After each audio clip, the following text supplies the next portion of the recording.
Hello everyone, welcome back to my channel. It's Erin Elise, and this week we're going to be talking about 10 things that I keep in the van to help me feel safe when I'm traveling by myself.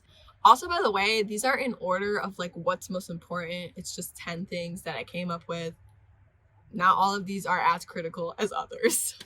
So the first thing on my list that I'm going to recommend to you all is having a phone mount. So I will put some photos right here. But a phone mount is always really good to have because it helps you keep your eyes on the road when you're using GPS. So I use GPS as much as I can because I think it's a really easy way to figure out where you're going. But unfortunately, it can be kind of dangerous if your phone is like on your lap or you have it in like the cup holder next to you or even on the passenger side.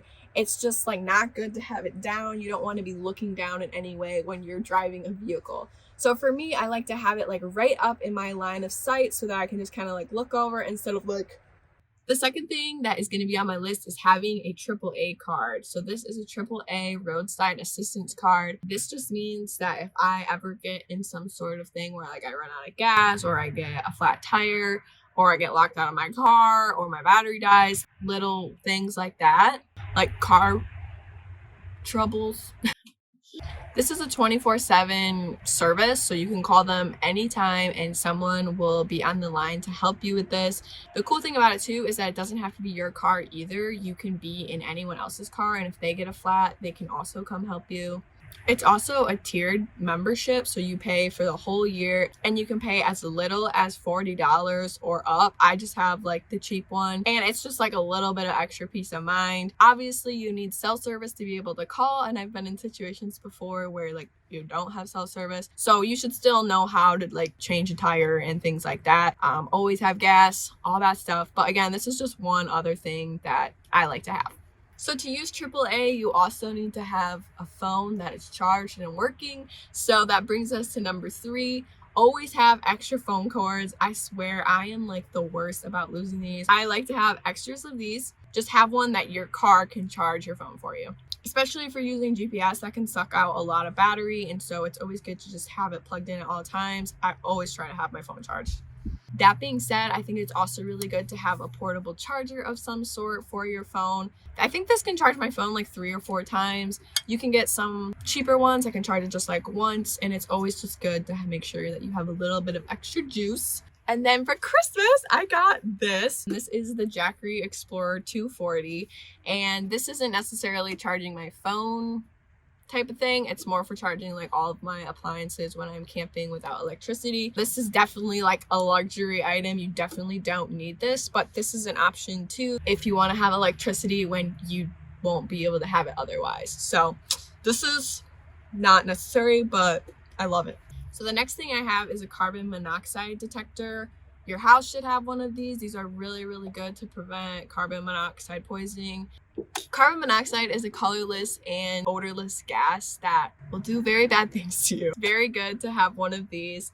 This is kind of a peace of mind thing for me because I don't cook inside my van. There's not enough space, and I don't use like a heater, any type of thing like that where you could get more carbon monoxide risk. But I mean, anything in your vehicle from like exhaust leaks or something could potentially just get one. Okay, it was like $14 for this one. You can get fancier ones. This is the cheapest one that they had at the hardware store, so I would just get it, especially if you do like cook inside your van. Always make sure you have proper ventilation and stuff like that, but like just get one of these. Okay. Period. So up next we have a mini fire extinguisher, and I really like having this because my van is so small. I don't use any big burners like a 2-burner stove or anything like that. I use a little mini backpacking stove, and if you've ever used one of those before, you will know that it's like very precariously sitting on the fire, and literally all you'd have to do is like look at it and it would fall over. So I just like to have this as one little extra step of protection. Again, I don't use my stove in the van, but I would hate to light something on fire and then not have a way to put it out. So this is good to have. They last for 12 years. So this one was like $20. Again, 12 years. So I think it's worth it to have, and get one. Up next on the list is extra lighting. So if you have seen my Grand Canyon rim to rim video, I will link it right here or here, I don't remember. But that video, this thing saved my literal life. I would have perished in that canyon if I wouldn't have had this. So both of these are battery operated. And if you haven't seen one of these before, this is really cool. I actually don't have batteries for it right now, but this has two different little things so I can hook it onto my tent. My van has a lot of different like hooks and stuff. And then this is just your standard headlamp. I always have my phone obviously with me so I can use that flashlight, but I find that this one's really nice when you're camping. If you have to go to the bathroom in the middle of the night, it's just really nice to have extra light. If you lose this, you got this, blah, blah, blah, have extra light. All right, so the next thing is window covers. So I actually did a video on this last week. I will link it right here. These are really great to have for safety reasons because if you're ever stealth camping, you don't want any weirdos looking in on you. It's just nice to have a little bit more privacy. So these are the ones I made. They have Reflectix on one side, black on the other. You attach them with Velcro in the corners into the windows. Now, I'm not a very big fan of stealth camping because I just find it really hard to like relax and sleep at night. So I don't love stealth camping. I've done it before and I'm sure I will do it again, but I prefer to pay a couple extra bucks at places to have real campsites. I never spend more than $20, but like, you know, less than $20 to me is worth having a little bit more peace of mind, knowing that I'm allowed to park there and that no one's gonna like wake me up in the middle of the night. That being said, I traveled by myself, so maybe if I travel with other people, stealth camping wouldn't be like as like anxiety provoking basically. These are more important for stealth camping, but I do like to have these even for normal camping, just again for more privacy. And there is a little bit of insulation in this that is nice to keep it cold in here or to keep it slightly warmer in here. So next on the list is having a map of some sort. I actually don't have my map with me right now because it's at my other parents' house, but I love the map that I have. I'll show a picture of it here and I will leave a link to it in the description. It is a National Geographic kind of like a booklet map. It's really nice because it's pretty small and it will zoom in on every state and tell you generally where you need to go. Obviously, this map is for the United States. Make sure you have a map for where you're going. Something that I didn't know because I grew up in the Midwest is that the Midwest has a lot of gas stations and rest areas, and you're never really going to go that far without running into civilization. We normally have cell service pretty much everywhere. If you're like going along the freeway, obviously there's more remote areas where there's not cell service, but most of the time you're pretty set. You can get anywhere using the GPS. So when I went on my first cross-country road trip out west by myself, I was a little freaked out by the fact that like there are huge spanses of